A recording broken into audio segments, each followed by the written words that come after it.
Today we're looking at the dynamics of challenge. This is a lesson I have presented in the past based on a section of one of my books. And I just wanted to do it again to bring to mind some of the ways we can deal with change and challenge in our life. We all have them. This church is at the most challenging place it's ever been in the last 18 years I've been here. And it's something I've thought about a lot. And I'm always looking for that greater good unfolding. And sometimes it's not hard to see, sometimes it's very easy to see. But since we had the pandemic, the church has been pretty small.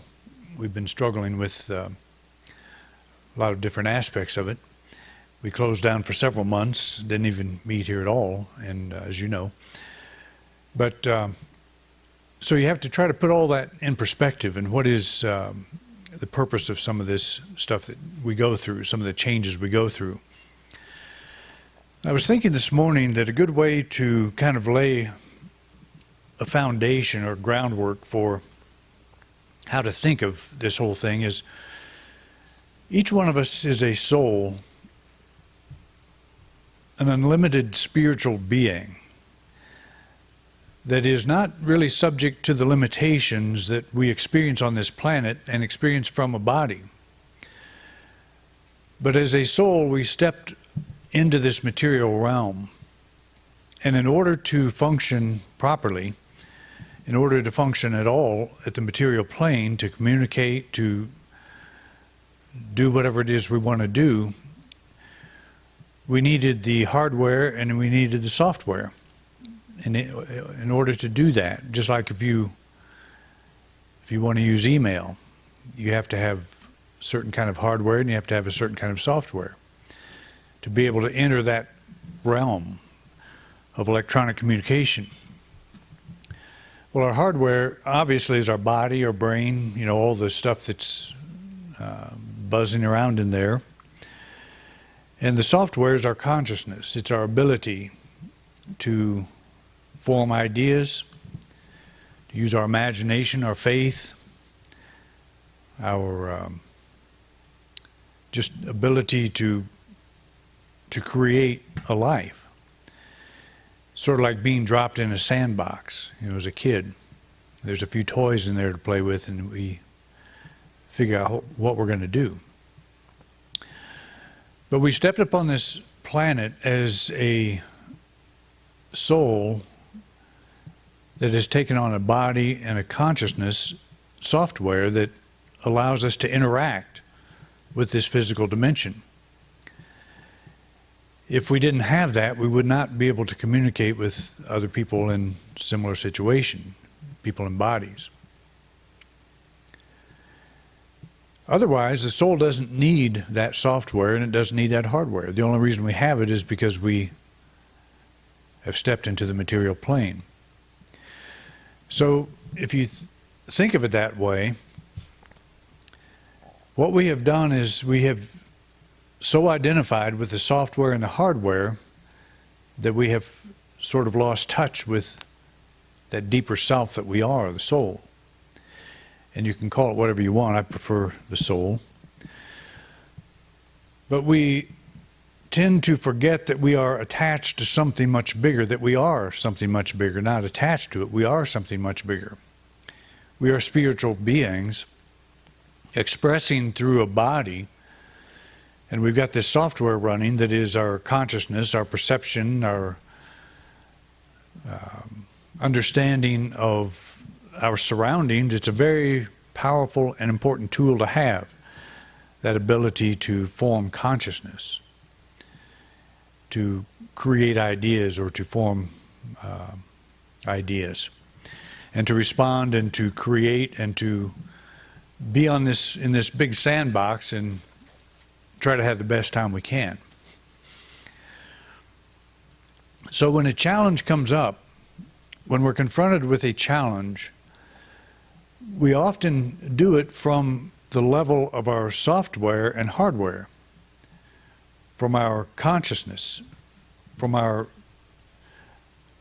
I call it the self-image, as opposed to the soul, the spiritual self. The self-image is that identity, that the software, it's the part that we're running all the time and relating and interacting and interfacing with this material plane. And so we so identify with that aspect of ourselves, which is really our tools. It's not us, it's our tools. That we forget that there's more to us than that. And we think we are the self-image. So a challenge is anything that looks bigger than the capacity of the software, the capacity of the self-image. Does that mean on a spiritual level that a challenge exists? It doesn't mean that. So sometimes we have to get away from the software and the hardware and remind ourselves there's more to us than we thought, or than we're thinking at the moment, as we maybe are reeling in fear and uncertainty of what's in this sandbox at the moment. So that's what the spiritual thing is about. It's about remembering, recollecting. You know, I talked a couple of weeks ago just briefly about the mystics, one of their stages, they call it recollection. And to recollect, to recall something, is not to create something, not to add something to your life, it's to remember what you already have. That's recollection. And from the mystical point of view, from the mystic's point of view, it's a time of quiet reflection where we remember who we are at the spiritual level. That's what meditation really is all about. I'm not this hardware and software that's running all the time. These are my tools. These are my ways of interacting. You know, if you don't have a computer and the software to run it, you can't email somebody. If you don't have a body and a consciousness that forms ideas and communicates, you can't communicate with anybody. There may be souls that have that ability to shoot through the barriers and can communicate with people in the body. But for the most part, when a soul passes, when a person drops their hardware and software, we don't see them and we don't communicate with them so well. Some people can. But that's not really the point. The point is to understand that when a challenge arises, we tend to look at our version of software and the hardware and we say, you know, maybe I need to upgrade. Maybe I don't know how to handle this thing, so maybe I don't have enough. So that triggers the worry scenario. So what we're saying here is when a challenge pops up, rather than measure that challenge against our version of software, we put all that aside for a time and we open ourselves to something deeper, to our spiritual resources that are limitless. So this comes from Practical Guide to Prosperous Living. It is important to realize that every new enterprise, every decision you make to pursue your passion is going to evoke some level of confrontation between the stronger and weaker elements of your self-image. You will set your goals based on your strengths, your talents, your interests, and your dreams. And this, you may feel like, would apply to you more in your younger days when you were setting goals and doing, planning for your future and all that stuff, but it applies at any time in your life. I hope we're all still setting goals.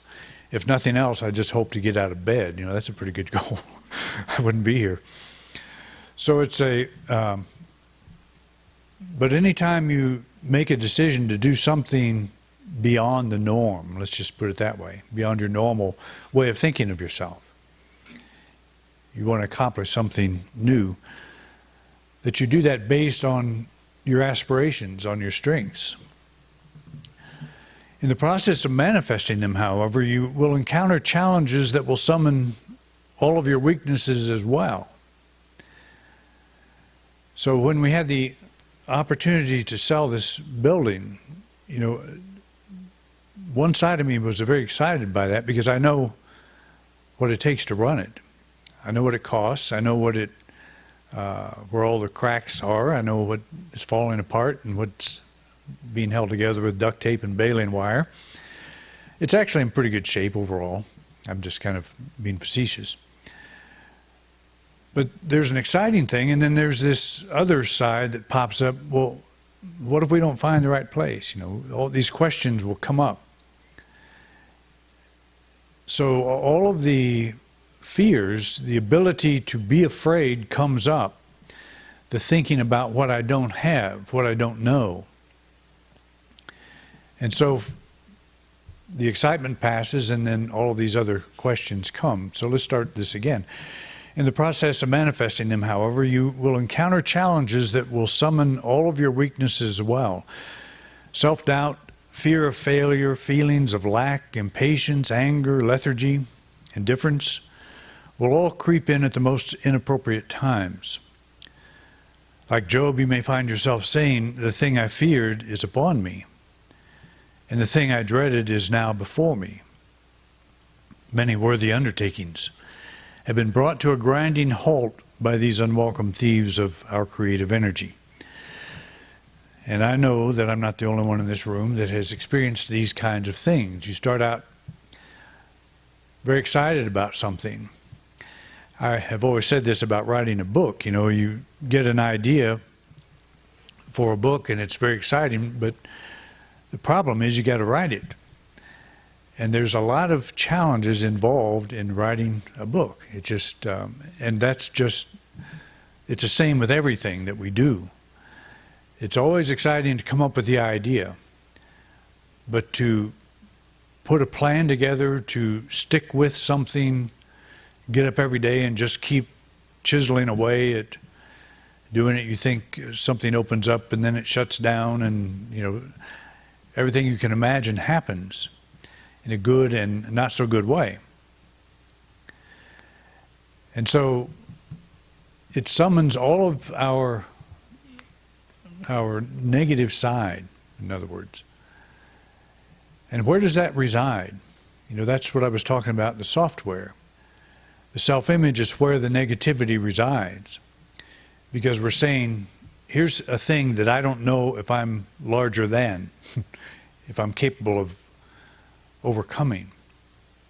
Here's a thing that may be bigger than I am. And the chances are good that it is.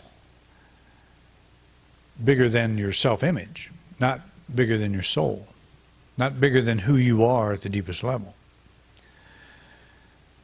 So these things are stirred up by just moving through life, making choices,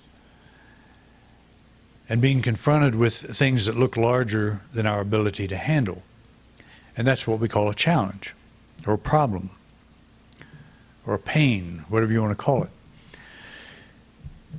You need not be taken by surprise when this seemingly negative side of your consciousness arises. While it may not always be comfortable or convenient, the arousal of these stifling elements is both inevitable and necessary. They arise from that limited aspect of your identity which is crying out to be redefined from the basis of your soul. In other words, this part that looks smaller simply needs to be redefined from the basis of the soul, which is limitless. We don't just do that in a couple of seconds. You know, we don't just make that shift. Sometimes we have to work at it. Sometimes it takes days or weeks, maybe months, to find our center of power again, to re-establish ourselves in that point of strength rather than that reactionary state. But we're saying that when these things are stirred up in us, it's a good thing, not a bad thing. It's a good thing. You know, what's a bad day? A bad day is one of those times when things just kind of keep hitting you that you don't know how to handle. You don't really want to handle them. But there's always tomorrow. And why is today different than tomorrow? What makes it different? It's always a shift in perception. It's always a shift. When you're hit with something immediately that you don't get, it kind of knocks you backwards, maybe knocks you down. And it may take a little while to get back up. But we always do. And it's just important, I guess, if you're in one of those states right now, where you feel like there's something in your life that's bigger than you are. And there's some things that look pretty big sometimes. And they seem overwhelming. But these are calls to look deeper in ourselves. Say, I don't know what this is. I don't know how to handle this from the level I'm seeing it. But do I believe there is something in me that's greater than that that can come forth if I open myself to it? You know, I've talked about love as being that activity that draws to us that which is for our greatest good and also dissolves that which is not for our greatest good. If you think of this, when Jesus said to love the Lord your God with all your heart, mind, and soul, I think what he's saying is trust this greater good, trust this greater process, that there is all the time working through us something that is drawing to us that which is for our greatest good and dissolving that which is not. And what's interesting is our self-image may be clinging to the thing that's being dissolved because it thinks that's our source of power. That's our source of comfort. And so that may be what we're doing. We're clinging to that. And so when we say that we're loving the Lord our God with all our heart, soul, and mind, we're saying there's something bigger than my perception at work in this situation. And I totally throw myself onto that. I trust that. And by trust, I don't mean just blindly going through life hoping things turn out. I mean making a distinct effort to go into yourself until you find your center of power again, till you reconnect with that. Because that's your God source. That's your God self. And when we touch that part, when we connect with it, we know we've done it. Because we experience peace. Peace is always the indicator that we've touched it. If you're affirming things and you're white-knuckled about it, you know, you're not too peaceful. You're doing the right thing. You're saying the right words, probably. But are you making the transition from clinging onto the thing that perhaps is dissolving or letting it go, knowing something better is unfolding? And it's absolutely true that we can't always see what that something better is. And that's where faith comes in, the whole idea of faith. If we knew what the greater good was, you wouldn't need the faith. We wouldn't need the faith. But faith is a faculty that sees that which is not yet visible. It knows that which is not yet visible. It doesn't necessarily see in the sense of physically seeing it. It's a knowing. So a challenge pops up and all this stuff starts churning away in us.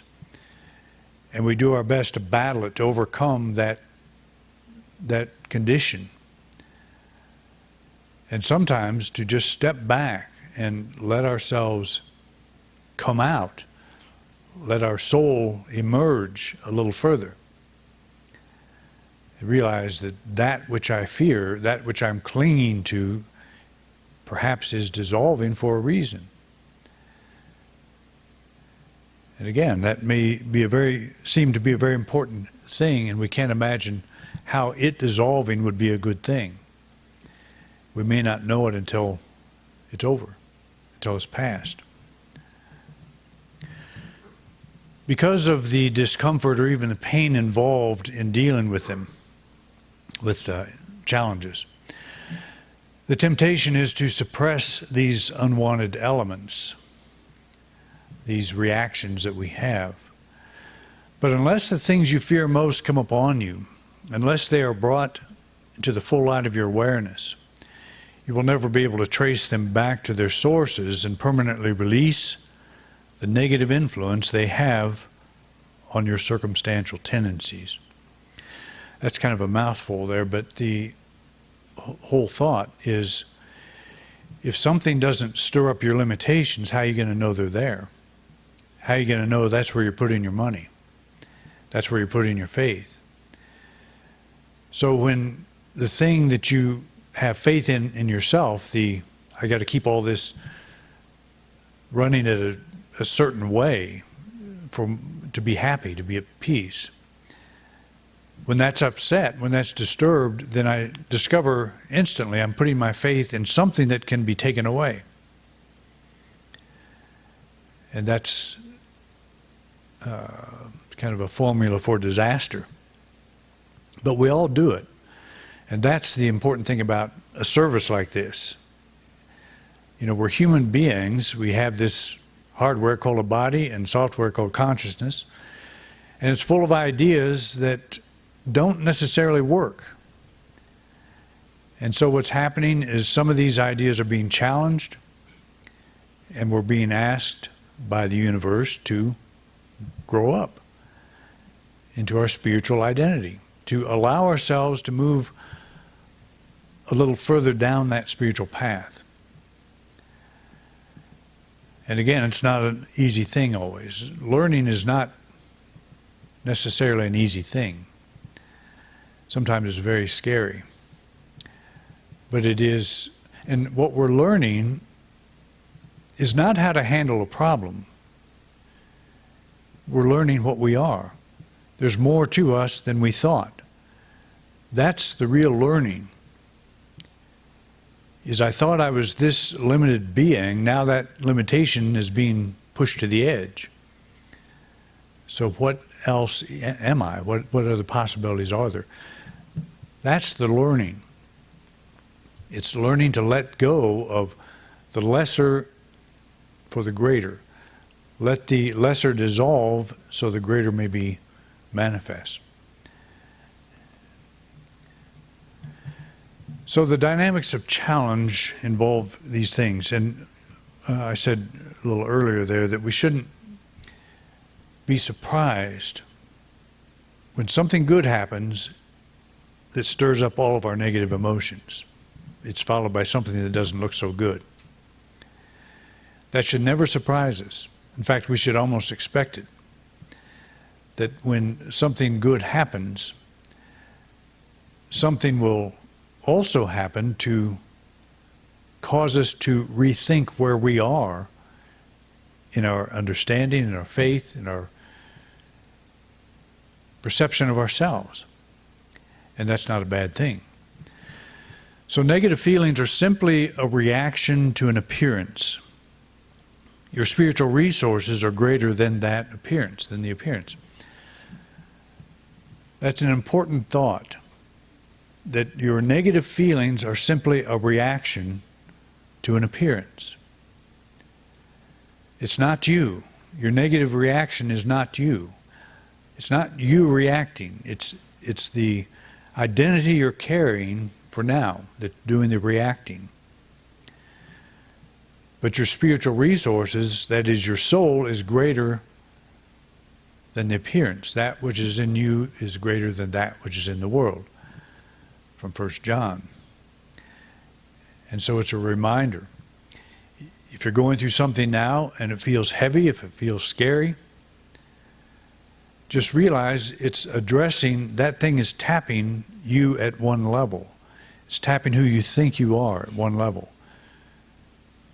but it's also saying, I'm tapping you because you need to look a little deeper. It's time to look a little deeper. So it's not a negative thing. It's not a bad thing.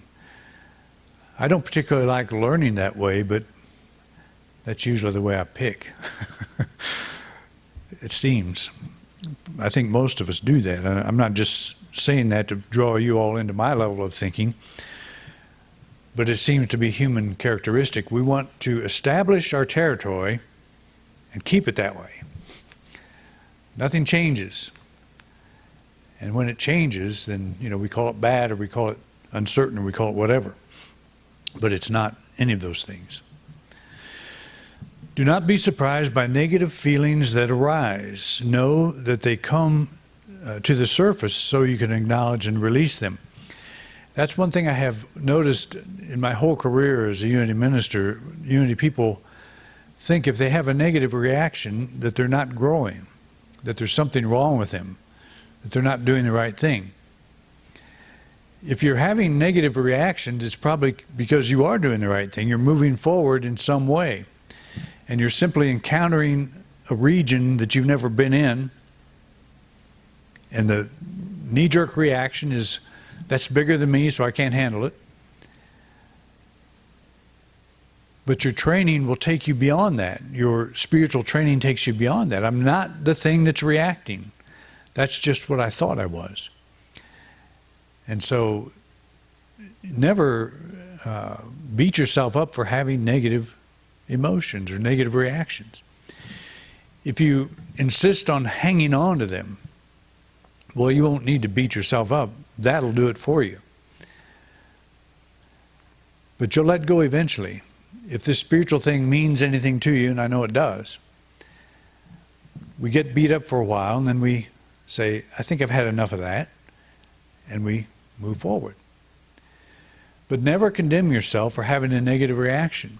I mean, you can if you want to, but that in itself is a negative reaction. It's adding to the problem. And it's not unusual for us to do that initially.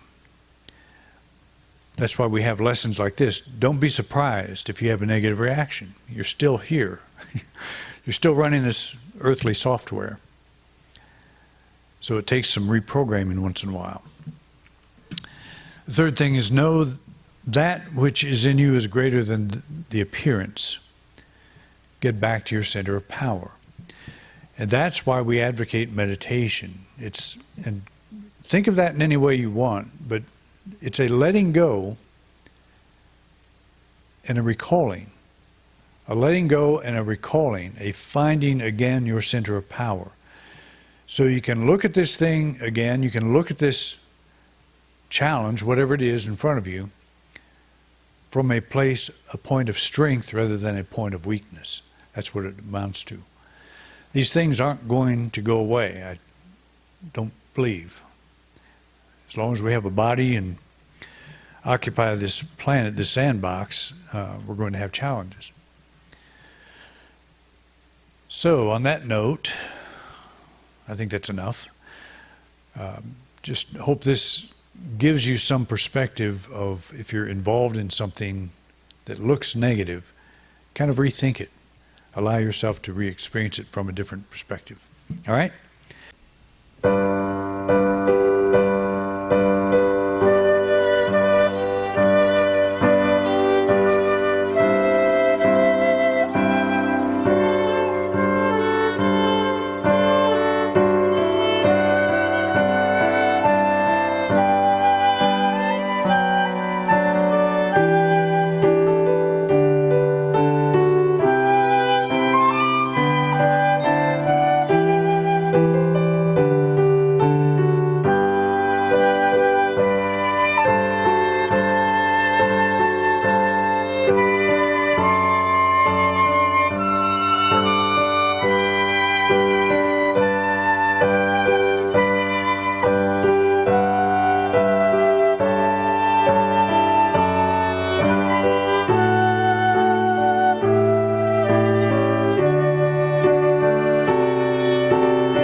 talk given by Reverend Doug Bottorff here at Independent Unity in beautiful Grand Junction, Colorado. Thank you for watching. Please like and subscribe. It really helps us spread our message. If you would like to support us, you can do so by clicking the button in the right-hand corner of the video screen. We greatly appreciate your support. Thanks again for watching.